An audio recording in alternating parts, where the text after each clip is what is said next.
말씀 함께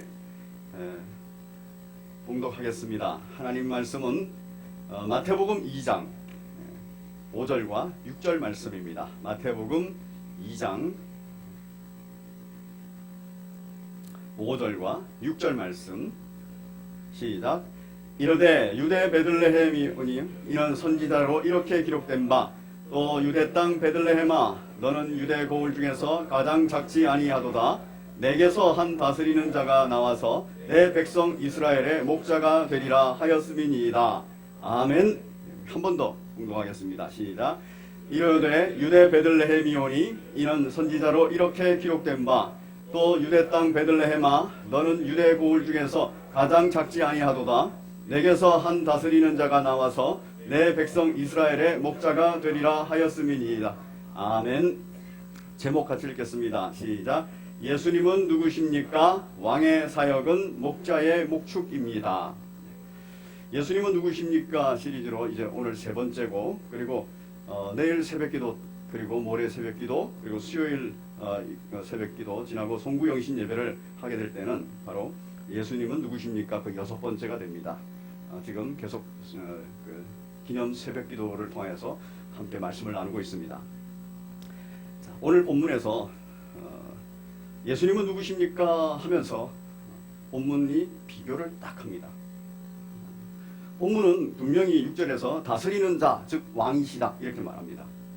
그리고 본문이 나와 있는 그 2절을 보면 2장 2절을 보면은 유대인의 왕으로 나신 이가 어디 계시냐 이렇게 동방박사들이 와서 묻습니다. 지금 정확하게 유대인의 왕의 탄생을 얘기하고 있습니다. 그런데 성경은 그 당시가 어느 때라고 분명히 얘기해요. 1절을 보면 헤롯 왕 때에, 지금 세상에서는 현실적으로 누가 왕이 되어 있습니까? 헤롯 왕이에요. 그런데 동방박사들이 눈치도 없이 와가지고 예루살렘에 모여가지고 아니 유대인의 왕이 어디서 났습니까? 헤롯 왕 멀쩡히 있고 헤롯 왕 집안에서 아기가 태어나지도 않았는데 그렇게 유대인의 왕이 누굽니까? 이러면서 찾고 다니고 있다는 거예요. 지금 마태복음은 2장 이 본문을 통해서 헤롯 왕과 유대인의 참 왕 예수 그리스도를 비교하고 있는 것입니다. 여러분 이 비교하는 데 있어서는 뭘 비교해야 되냐 하면은 세상 나라의 왕은 누구고 세상 나라의 왕국은 뭐고 세상 나라의 왕의 사역은 뭐냐 하는 거예요. 그러면 하나님 나라의 왕은 누구고 왕국은 누구고 그 왕의 사역은 무엇이냐 하는 얘기입니다. 헤롯 왕은 세상 나라의 왕입니다. 이 세상 나라의 왕은 왕이 되기 위해서 아버지도 죽이고 형제도 죽이고 그리고 왕을 유지하기 위해서 자식도 죽이는 이런 헤롯 왕이에요. 그리고 그 왕이 되겠다는 그 권력을 갖고 있다는 그 욕망, 이 욕심, 그 욕심이 잉태한 즉 그런 살인죄를 지은 겁니다. 그리고 그 살인죄, 죄의 삭은 결국에는 사망이에요. 그 죄가 장성한 즉 사망에 이르렀단 말이에요. 헤롯 왕은 아주 비참하게 하나님으로부터 징계를 받아서 죽습니다. 세상의 왕의 시작과 세상의 왕의 과정과 세상의 왕의 결국입니다. 그런데 그와 반대로 예수 그리스도께서 별같이 반짝이면서 등장하신다는 거예요. 예언의 성취로서 예수님의 욕심으로 욕망으로 유대의 왕이 되는 게 아닙니다. 태초부터 창세 때부터 우리 하나님께서 예정하시고 계획하신 그대로 오랜 시간을 준비한 끝에 오신다는 거예요. 찬란하게 빛나는 별의 모습으로 오시는 겁니다. 왕입니다. 왕의 사역은 어떨까요? 헤롯 왕은 그 사역에 있어서 나라를 다스림에 있어서 힘의 원리를 가지고 합니다. 그래서 통제를 합니다. 그리고 압제를 합니다. 그리고 착취를 합니다. 무엇보다도 차이가 나는 건 뭡니까? 백성들을 향해서 나를 섬겨라 이렇게 말합니다. 백성들을 향해서 나를 위해서 희생해라. 나를 위해서 죽어라. 이게 세상 나라의 왕입니다. 세상 나라의 왕의 통치 방식입니다. 그리고 통치 목적입니다. 그래서 그 세상 나라는 마치 죄가 관영한 지옥과 같습니다. 헤롯 왕 당시 때 참으로 이스라엘 백성들이 고통스러웠습니다. 헤롯 왕이 자기가 왕이 되기 위해서 바로 제국에, 로마 제국에 약속한 게 있어요. 어마어마한 세금을 갖다 바칩니다. 그러기 위해서 백성들의 모든 그 재물을 착취해야 돼요. 그리고 어마어마한 군사, 전 세계를 점령하고자 하는 로마 제국의 군사로 또 보내야 됩니다. 이스라엘의 젊은이들이 막 나가야 됩니다. 가서 죽어야 됩니다. 그런 일들이 벌어지고 있는 거예요. 어느 집안이든 슬픔, 통곡이 없는 집안이 없는 겁니다. 예수님 오실 당시는 이렇게 참혹한 어두움 속에 있는 당시입니다. 거기가 헤롯 왕국이에요. 세상 나라의 왕국입니다. 그런데 그곳에 빛이 비친다는 겁니다. 우리 하나님의 나라 왕 예수 그리스도, 예수 그리스도께서 통치하시는 그 왕국은 어떤 사역을 하는가? 대강 살펴보면 이렇습니다. 그 왕국은 힘의 원리로 통치하지 않습니다. 사랑의 원리로 통치합니다. 그래서 공의가 있으나 잔인하지 않습니다. 왜? 긍휼이 있기 때문에. 이 사랑의 원리입니다. 예수님의 사랑, 하나님의 사랑은 공의와 긍휼이 딱 하나가 되어 있는 사랑이기 때문에 그렇습니다. 이 사랑의 원리로 통치가 되면은 통제하는 것, 압제하는 것 아닙니다. 해방과 자유를 주는 것입니다. 또한 착취하고 희생하라고 강요하지 않습니다. 풍요를 줍니다. 오히려 더 풍성함을 주는 것입니다. 나를 위해 섬기고 나를 위해서 죽어라 이렇게 말하지 않습니다. 내가 섬기러 왔노라. 내가 너희를 위하여서 죽겠노라. 내 죽으러 왔다 이렇게 말하는 거예요. 그렇기 때문에 세상 나라와 하나님의 나라는 이렇게 다릅니다. 오늘 본문에 바로 세상 나라를 등장시키고 그 세상 나라의 참혹한 어두움의 빛으로 등장하시는 예수 그리스도 메시아를 보여주고 있습니다. 6절에 보니까 또 유대 땅 베들레헴아 너는 유대 고을 중에서 가장 작지 않도다. 이 작지 않은 이유, 베들레헴은 작은 동네예요. 도시도 아니고 동네입니다. 어느 정도 성읍을 형성하려면 유대인들에게는 한 1000여 명 정도가 있어야 된답니다. 그런데 이 1000여 명이 훨씬 미달하는 것이라서 성경에 그 도시로 성읍으로 분류되는 그 땅에서 이름도 없습니다. 베들레헴은. 이게 작은 도시예요. 그런데 거기가 지금 보면 전 세계에서 가장 유명한 도시가 됐잖아요. 그렇죠? 전 인류 가운데서도 가장 유명한 도시가 됐죠. 그래서 베들레헴을 모르는 사람은 거의 없습니다. 왜 그러느냐? 베들레헴이 잘나서가 아니죠. 베들레헴이 가지고 있는 이름, 떡집이다. 이런 이름 때문이 아닙니다. 뭐 때문이냐면은 내게서 한 다스리는 자 왕이 나온다는 거예요. 나와서 내 백성 이스라엘의 뭐가 된다 그럽니까? 목자가 된다. 이게 하나님의 나라입니다. 예수 그리스도의 나라입니다. 왕이 오는데 이 왕이 누구냐 하면 목자예요. 목자의 역할을 하는 거예요.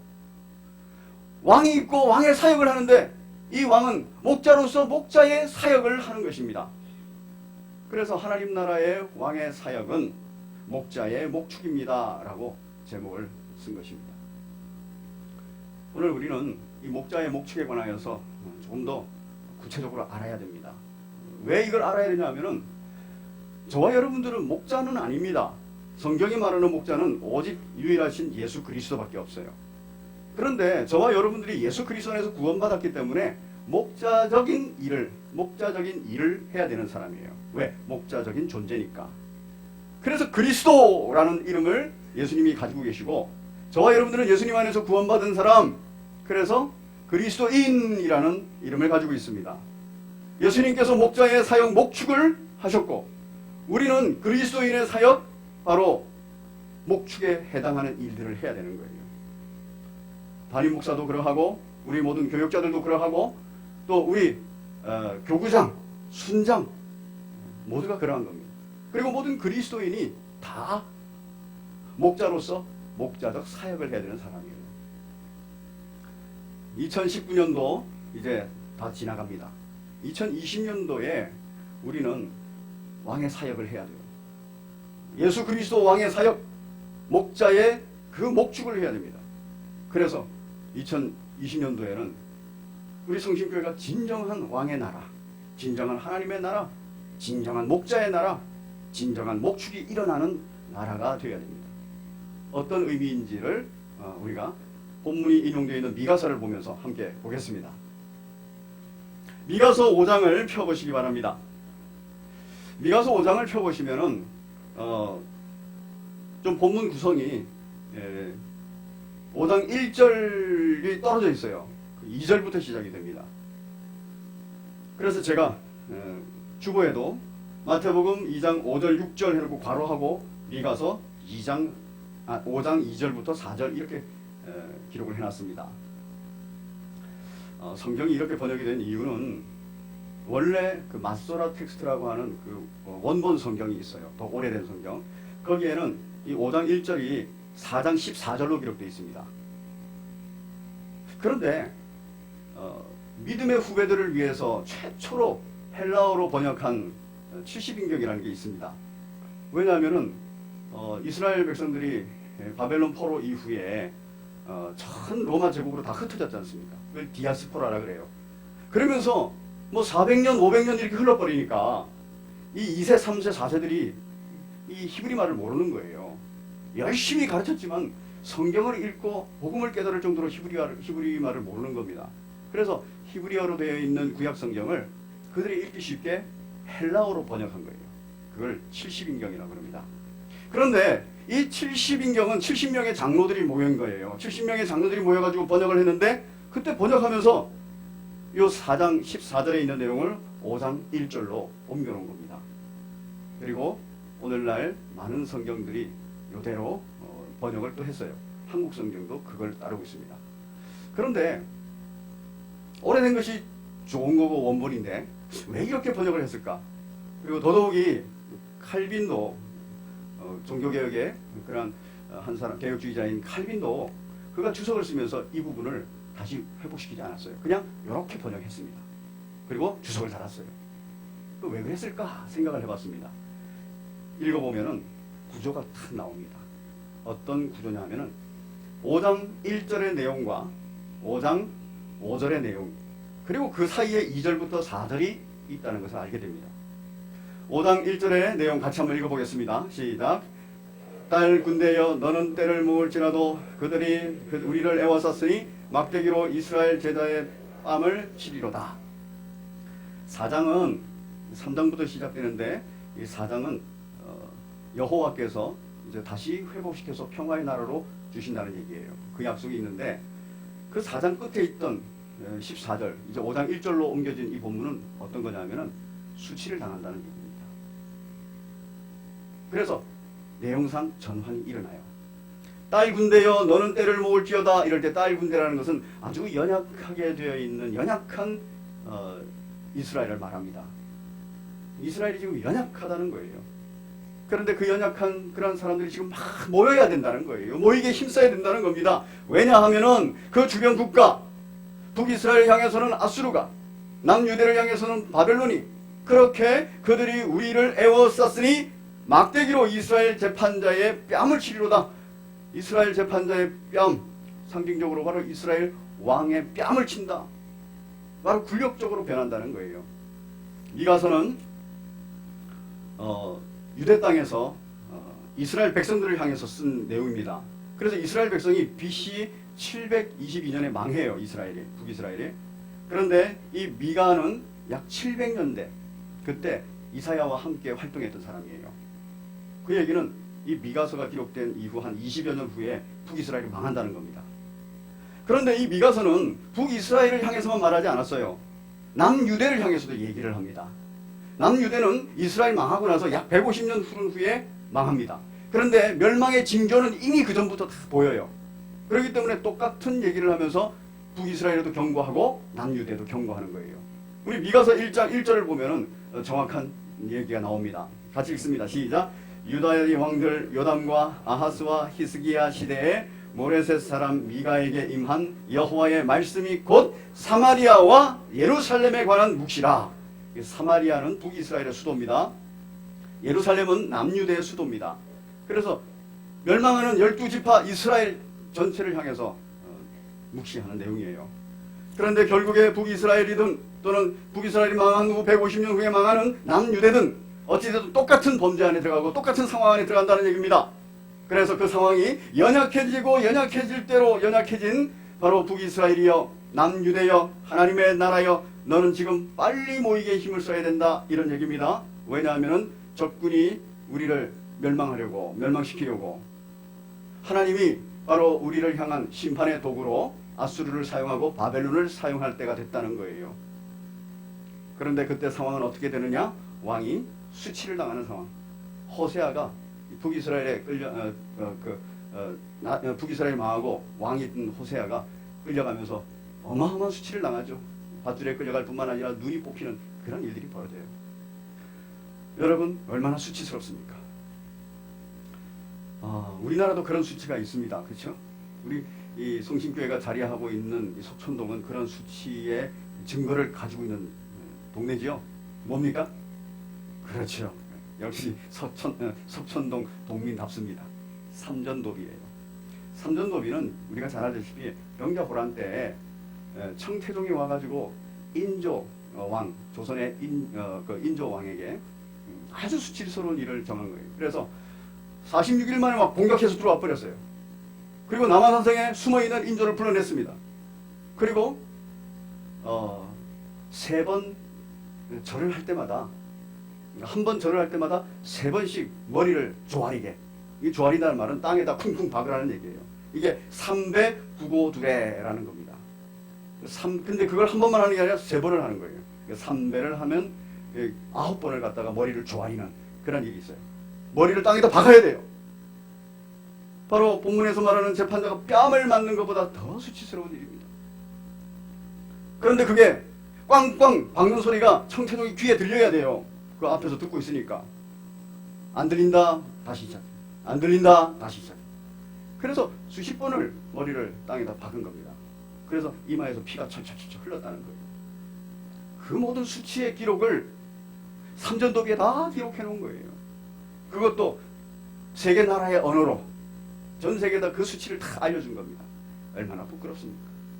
뭐 때문에 그렇습니까? 나라가 멸망하니까 그런 거예요.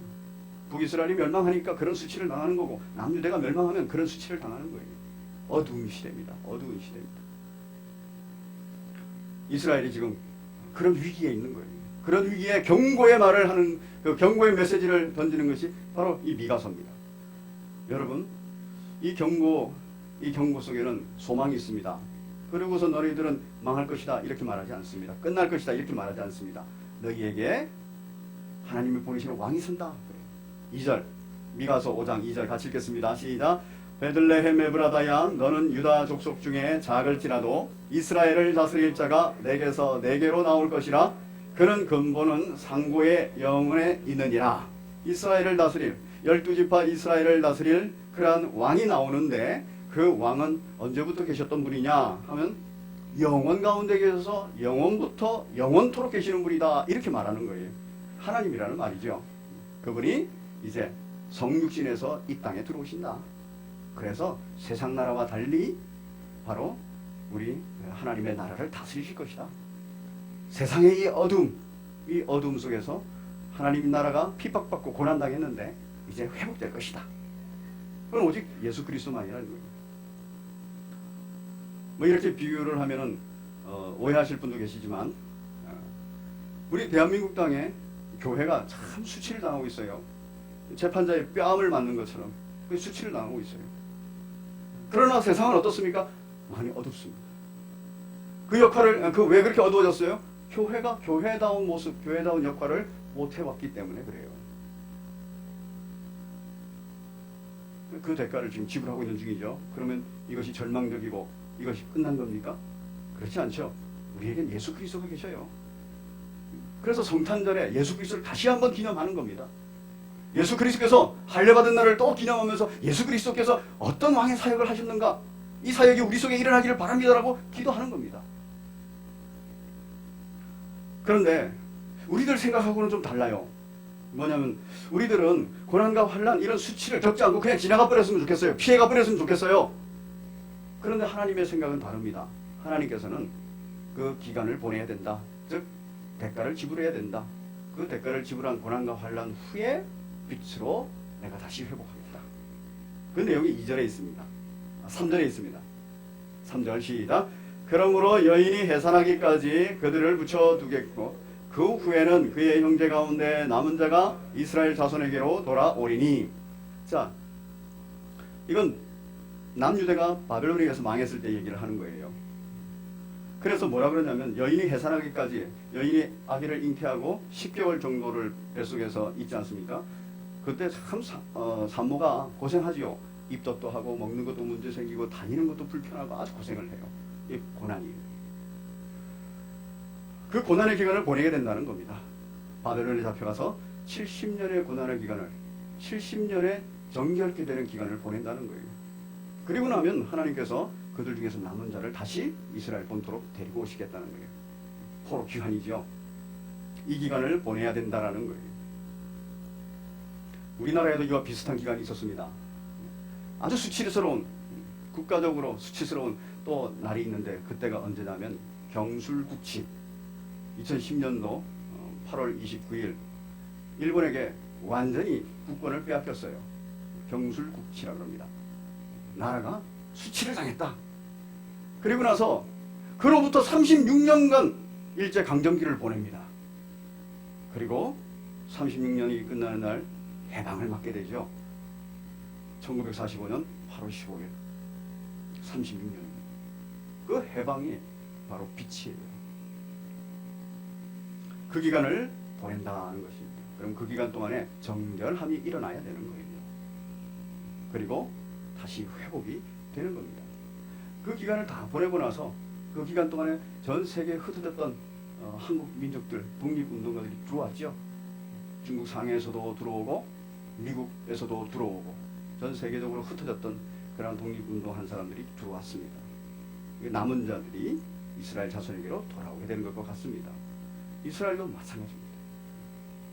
그런데 우리 하나님은 그 기간을 우리에게 주신다는 거예요. 일정 기간의 고난과 환난의 기간을 주신다는 거예요. 오늘날 우리 한국교회가 혹시 이런 기간을 보내고 있다면 이 기간이 대가를 지불하는 기간이구나. 이 기간에 뭘 해야 됩니까? 이 기간에 회개하고 정결케 돼야 돼요. 그리고 나서 반드시 이 기간은 끝납니다. 다시 빛으로 반짝이는 교회가, 대한민국 땅뿐만 아니라 전 세계에서 빛으로 반짝이는 교회가 다시 일어날 것입니다. 비난받고 부끄러운 교회가 아니라 영광스럽고 찬란한 교회가 다시 일어날 것입니다. 예수 그리스도께서 계시기 때문에 그래요. 그런데 뭐를 해야 되느냐 하는 거예요. 자, 이제 그 왕의 사역을 하는데 어떤 사역을 하느냐, 어떤 사역을 해야 회복이 일어나느냐 하는 거예요. 어떤 사역을 해야 정말 영광스럽게 빛으로 등장하느냐 하는 겁니다. 4절입니다. 시작. 그가 여호와의 능력과 그의 하나님 여호와의 이름을 어미를 의지하고 서서 목축하니 그들이 거주할 것이라. 이제 그가 창대하여 땅끝까지 미치리라. 그가 하는 것은 바로 2절에 있는 이스라엘을 다스릴 자, 거기를 가리킵니다. 이스라엘을 다스릴 자가 오시면 그는 세상의 왕처럼 북이스라엘은 애굽하고 아수르하고 어디를 할까 이렇게 줄타기를 하다가 애굽을 선택하는 바람에 아수르에게 멸망해버렸어요. 남유대는 또 애굽하고 바벨론하고 어떻게 할까 이렇게 하다가 또 애굽을 선택하면서 바벨론의 멸망을 당해버렸어요. 국제정세라는 겁니다. 우리나라도 비슷하죠, 그렇죠? 중국을 할까 미국을 할까 막 이러다가 어디 한 군데를 딱 선택하면은 바로 보복이 들어와 버리죠. 참 힘든 나라입니다. 그런데 이스라엘도 참 힘든 나라였어요. 뭐를 선택해도 문제가 생깁니다. 어디를 선택해도 보복은 있습니다. 그래서 하나님께서 말씀하시는 것은 세상의 군왕을 선택하지 말라는 거예요. 오직 하나님만 의지하라는 거예요. 국제적인 정세뿐만 아니라 한국 내에서도 그렇습니다. 우리나라 정치가 혼란스럽지 않습니까? 이 당, 저 당, 저는 뭐 당 이름도 모를 정도로 당 이름도 자주 바뀌고 많이 일어나요. 우후스.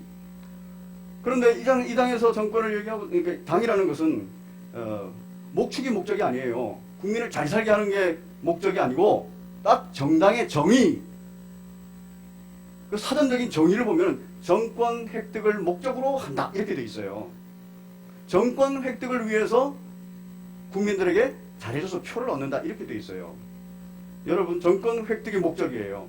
그래서 국민들에게 잘해줘가지고 표를 얻는 방법도 있고 정직하지 못하면 국민들을 속여가지고 표를 얻는 방법이 있어요.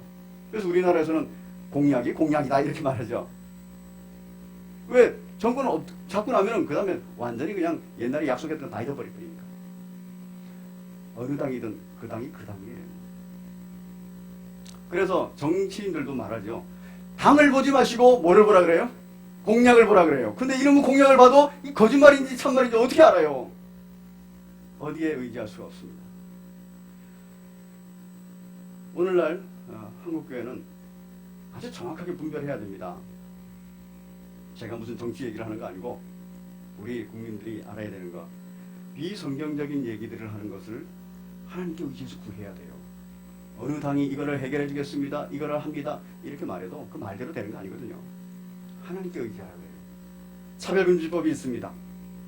국가인권위원회에서 차별금지법을 지금 진행했고, 이것의 아주 중요한 핵심은 성적 지향, 동성애 문제예요. 동성애자 차별을 하지 말라는 겁니다.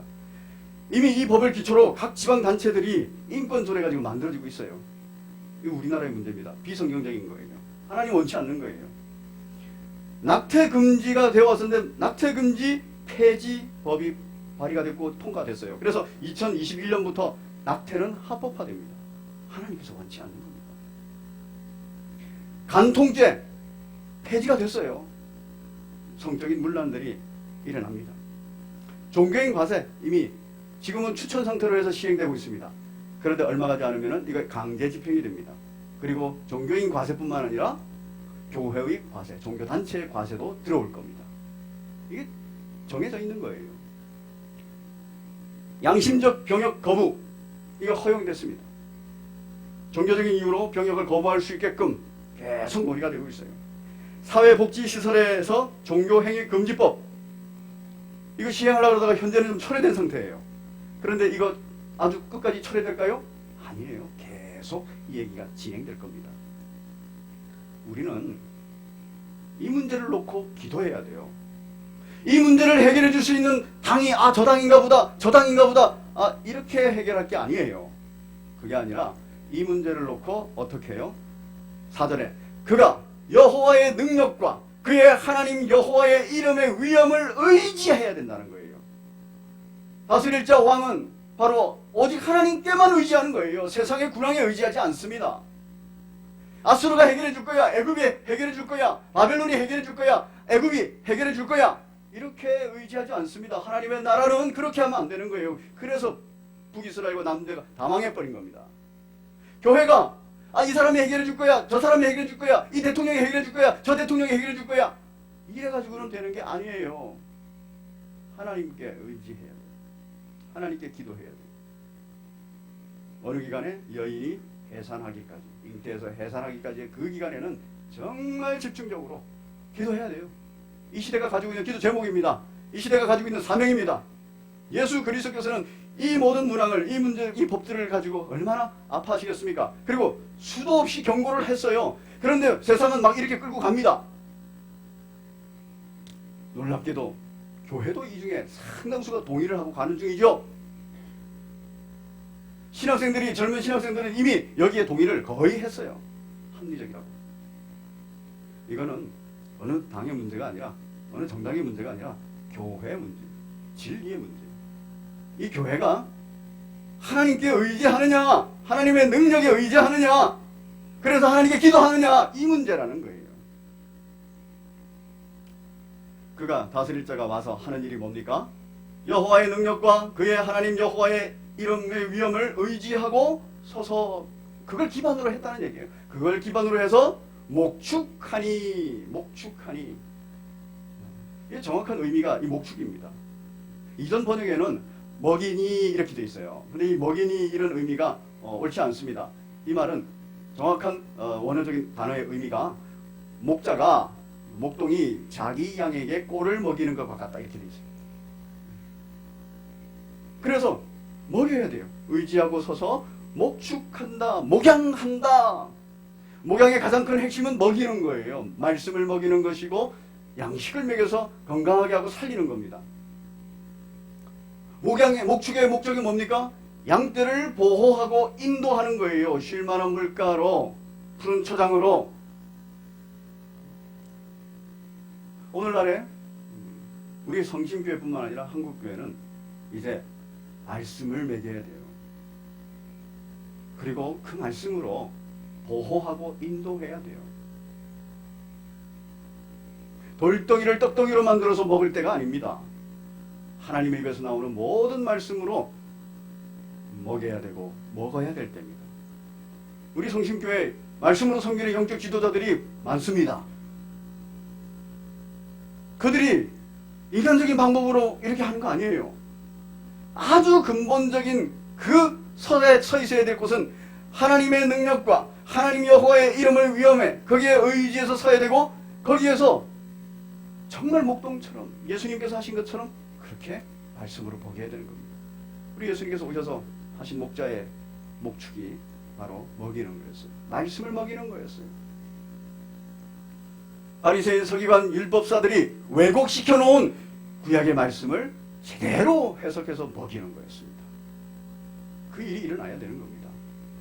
2020년도에는 저도 더 거기에 힘을 쓸 것이고, 2020년도에는 말씀으로 섬기는 영적 지도자들이 그것만이 살 길이라고 힘을 써야 돼요. 이 방법 저 방법 세상적인 방법이 아니에요. 그것으로는 뭐를 해도 주저앉습니다. 뭐를 해도 어둠의 기관을 던지지 못하고 벗어나지 못합니다. 그렇게 목축을 할 때 우리 예수님께서 오셔서 목축하면 그들이 거주할 것이라, 사람들이 거주할 수 있는, 모일 수 있다는 거예요. 그리고 이제 그가 창대하여 땅끝까지 미치리라. 그 영향력이 땅끝까지 미친다는 거예요. 전 인류의 역사 속에서는 이미 그것이 증명이 됐습니다. 우리 예수 그리스도께서 목자로 오셔서 목축하시면서 땅끝까지 복음이 전파되고 있어요. 우리 한국교회도 이제 해산하는 그 고통, 그 기간이 지나가 버리면, 그리고 누군가의 바로 우리 성심교회 모든 말씀으로 섬기는 영적 지도자들의 목자로서의, 목자 같은 존재의 목축 일을 해버리면, 목양을 해버리면 지금 바로 창대해진다는 겁니다. 이게 약속이에요. 우리 주 예수 그리스도께서 오심에 대한 약속이었고, 그게 성취가 됐어요. 이제 그 안에서 우리는 또 우리의 시대를 살아갑니다. 그 시대, 어두운 시대 속에서 약속이고 이거 반드시 성취될 줄로 믿습니다. 그럴 때는 우리가 주님께만 의지해야 됩니다. 주님께만 기도해야 됩니다. 그때 이제 확실한 전환이 일어나죠. 바로 1절과 대비되어 있는 5절입니다. 같이 읽습니다. 시작.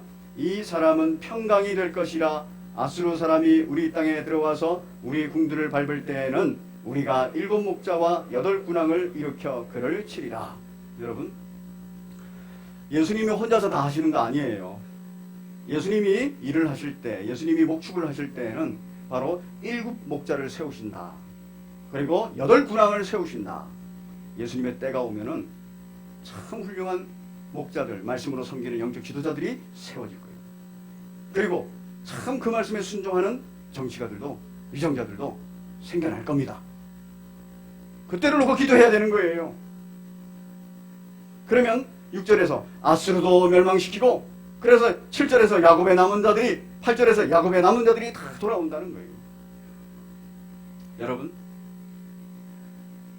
이 시대가 어둡게 느껴지고 암울하게 느껴지고 좌절과 절망으로 느껴지니까, 그러면 우리는 그것에 머물러 있으면 안 됩니다. 거기에 매몰려 있으면 안 됩니다. 해결책이 있어요. 왜? 우리는 예수 그리스도가 있으니까. 예수 그리스도께서 하신 것처럼 하면 돼요. 예수 그리스도께서 오셔서 목자처럼, 세상의 군왕과 달리 목자처럼 바로 목축을 하셨어요.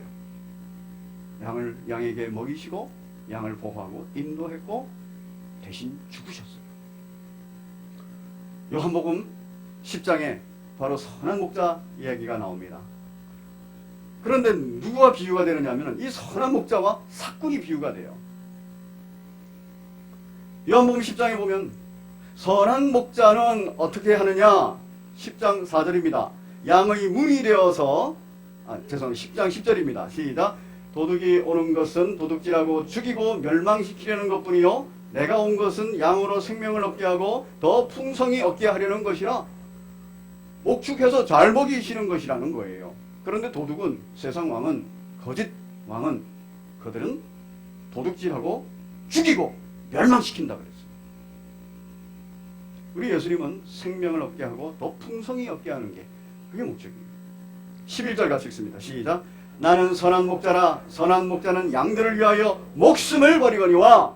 삭군은 어떻게 한다고요?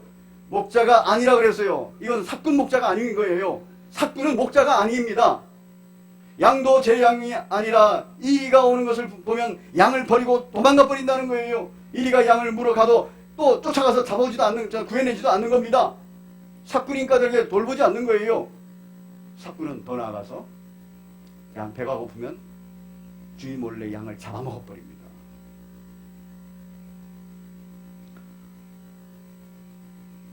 예수님께서 나는 양을 위하여 목숨을 버린다. 그렇게 얘기하십니다. 세상의 군왕과 하나님의 나라 왕 예수 그리스도의 차이입니다. 예수 그리스도께서는 목자로 오셔서 목동의 일, 바로 목축을 하셨습니다. 먹이시고 보호하시고 인도하시고, 이제 우리가 그리스도인입니다. 그리스도인으로서 예수님처럼 살아가는 사람이에요. 그럴 때는 목자처럼 살아야 됩니다. 그리고 우리가 할 일은 바로 목자가 하셨던 목축하신 것처럼 우리도 먹이고 보호하고 인도해야 됩니다. 그런데 가장 중요한 건 뭡니까? 오직 하나님께만 의지되어 있어야 됩니다. 여호와 하나님의 그 위엄의 이름 위에 딱 서 있어야 됩니다. 그러지 않고 세상의 정세와 세상의 상황에 왔다 갔다 그 위에 서 있으면 결국 멸망하고 어둠 속에서 헤매게 됩니다. 2020년도에 그리스도인으로서 목자 같은 삶, 목축하는 삶을 살아가시는 복된 여러분 되시기를 바랍니다. 우리 함께 찬송 올리겠습니다. 찬송가 569장입니다. 선한 목자 되신 우리 주. 569장입니다.